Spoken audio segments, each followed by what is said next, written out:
Welcome to academic law. तो आज हम लोग पढ़ेंगे can the preamble of India amended, मतलब इंडिया के प्रियम्बल को अमेंड किया जा सकता है या नहीं किया जा सकता है, इसके बारे में आज हम लोग पढ़ेंगे। चलिए तो पढ़ते हैं। Yes, the preamble of Indian constitution can be amended under article 368 as established by the supreme court in the landmark Kesavananda Bharati versus state of Kerala case 1973।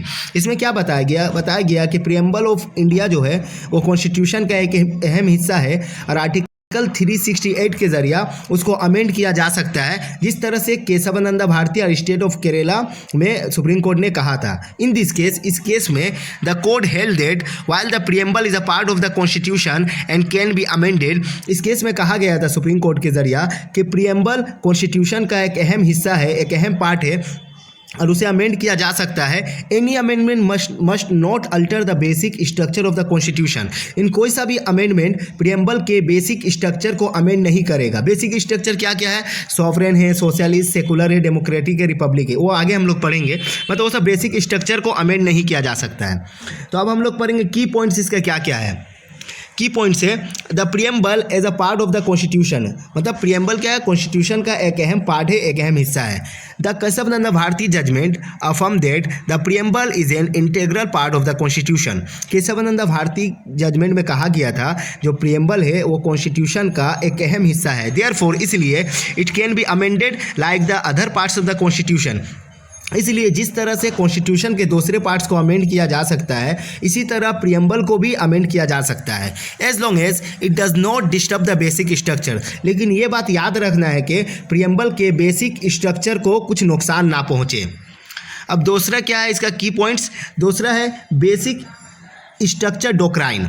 इसमें बताया गया अकॉर्डिंग टू दिस डोक्राइन, इस डोक्राइन के मुताबिक any amendment to the constitution including the preamble, constitution को जो amend किया जाता है साथ में प्रियम्बल को भी कॉन्स्टिट्यूशन के किसी भी हिस्से को अमेंड कर सकते हैं और प्रियम्बल भी उसमें शामिल है, मस्ट नॉट डैमेज और अल्टर इट्स कोर प्रिंसिपल। लेकिन इसके कोर प्रिंसिपल को हम लोग अमेंड नहीं करेंगे। This principle include fundamental aspects such as sovereign of the nations, democratic structure, secularism, federalism and separation of powers।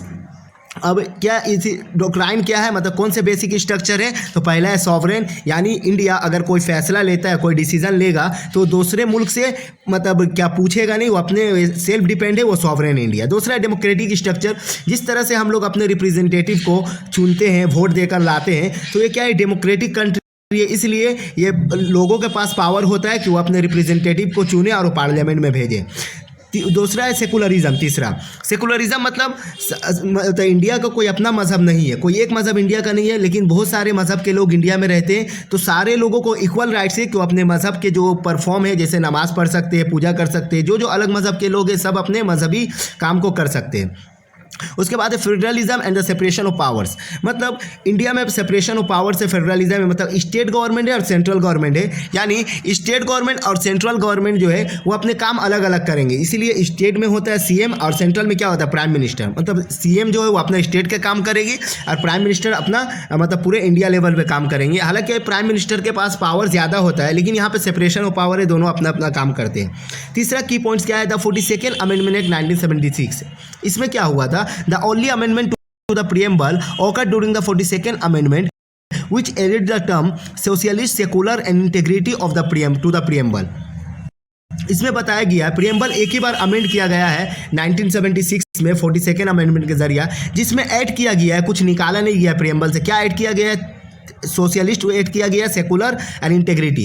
ये तीन वर्ड, सोशलिस्ट मतलब अमीर और गरीब दोनों को इंडिया में देखा जाएगा, दोनों के पास पावर है, दोनों कानून के नज़र में बराबर है। सेकुलर हम कह चुके हैं कि सारे मज़हब के लोग इक्वल, सारे मज़हब के लोगों को इक्वल ट्रीट किया जाएगा। और इंटेग्रिटी मतलब भाईचारगी जो है, आपस में ब्रदरहुड कायम रहेगा।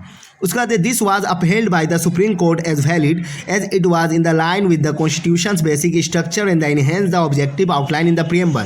सुप्रीम कोर्ट ने इस अमेंडमेंट को वैलिड कहा है और कहा है कि ये जो है प्रियम्बल को और ये तीन वर्ड मजबूत करता है और ये बेसिक स्ट्रक्चर्स में ये तीनों वर्ड आता है।